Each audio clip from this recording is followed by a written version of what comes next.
Newcastle United, a club that has quickly risen to prominence in the Premier League under the guidance of Eddie Howe, is once again at the center of intense transfer speculation. As the summer window edges toward its conclusion, whispers of Arsenal's interest in Anthony Gordon are growing louder. But what's really going on behind the scenes at St. James Park?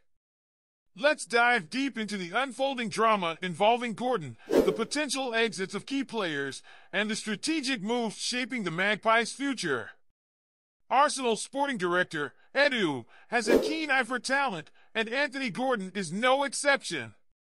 The 23-year-old winger, who had an outstanding season with Newcastle, has caught the attention of the North London club. Eddie Howe's admiration for Gordon is no secret. The player features prominently on Arsenal's list of future targets. However, despite this interest, it appears that Gordon will remain a Magpie, at least for the upcoming season. Preliminary talks over a new contract have already begun, signaling Newcastle's intent to reward him for his brilliant form last season. Gordon's journey at Newcastle has been one of resilience and growth. Settled in the Northeast, he has found both professional and personal satisfaction under Eddie Howe's management. The bond he has formed with Howe and the stability he enjoys with his young family in the region have made Newcastle feel like home. However, the summer's earlier turbulence, when Liverpool showed interest in bringing Gordon back to his boyhood club, did have its impact. Although the Reds ultimately balked at meeting Newcastle's demands, the uncertainty lingered, casting a shadow over what had otherwise been a period of success for the winger. The arrival of Paul Mitchell as Newcastle's sporting director further solidified the club's stance on retaining Gordon.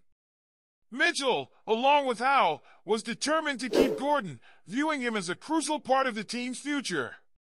With the transfer window drawing to a close, it's now clear that Gordon will be staying put, with discussions about a new and improved contract already underway. Yet, the lingering interest from clubs like Liverpool and Arsenal suggests that this may not be the end of the transfer saga surrounding Gordon. In contrast, the situation is far less rosy for Ryan Fraser. The winger, who spent last season on loan at Southampton, is eager to make a permanent exit from St. James Park. Despite hopes of securing a move back to the South Coast, his substantial Newcastle salary has proven to be a significant hurdle. With only 12 months remaining on his contract, Fraser is still holding out hope for a last-minute transfer, with interest reportedly coming from the Championship. The uncertainty surrounding his future adds another layer of complexity to Newcastle's transfer dealings as the deadline looms. Meanwhile, in a separate development, Newcastle's sell-on clauses, or lack thereof, have come under scrutiny. Bobby Clark's recent transfer from Liverpool to RB Salzburg raised eyebrows, particularly given the absence of a sell-on clause that could have benefited Newcastle financially. Clark, who left Newcastle in 2021 after progressing through the club's academy, joined Liverpool for a modest fee and made his senior debut the following year. His move to Salzburg, however, will not see any financial windfall for Newcastle. A similar scenario surrounds Ivan Toney, the prolific striker who left Tyneside for Peterborough in 2018. As rumors swirl about a potential £50 million move from Brentford this summer, it's been confirmed that Newcastle will not benefit from any sell-on clause. These missed opportunities highlight the importance of strategic planning in transfer dealings, a lesson that Newcastle's current management is undoubtedly keen to learn from. On a more positive note, Newcastle's scouting efforts are in full swing, with Paul Mitchell and Eddie Howe, the club's assistant head of first-team recruitment, taking a secret scouting trip to Sunderland Stadium of Light. Their target? Burnley goalkeeper James Trafford.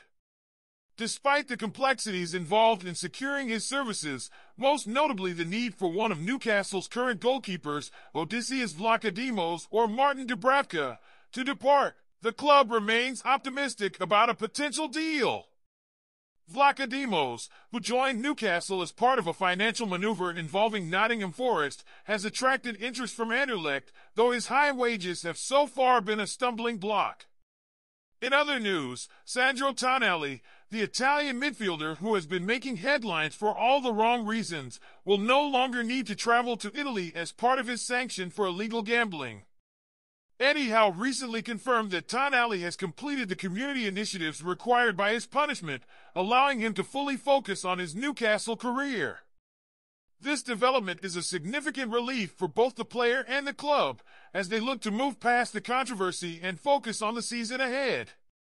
Lastly, former Premier League referee Mark Halsey's involvement in the appeal process for Fabian Schär's red card has added yet another twist to Newcastle's recent challenges. Despite Halsey's advice that the force of Schär's headbutt did not constitute violent conduct, the appeal was unsuccessful, and Schär will serve the final game of his suspension against Tottenham this weekend. This outcome is a reminder of the fine margins that can often dictate the fortunes of a club in the Premier League. As the transfer window draws to a close, Newcastle United finds itself at a critical juncture. The potential departure of Ryan Fraser, the ongoing interest in Anthony Gordon, and the club's scouting efforts for new talent all point to a busy and decisive few days ahead. With Paul Mitchell and Eddie Howe at the helm, the Magpies are navigating the complexities of modern football with a clear vision for the future.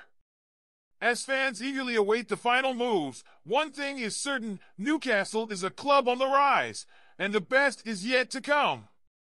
What do you think about Arsenal's interest in Anthony Gordon? Should Newcastle cash in on their star winger or continue building the team around him? Share your thoughts in the comments below, and don't forget to subscribe for more exclusive updates on all things Newcastle United.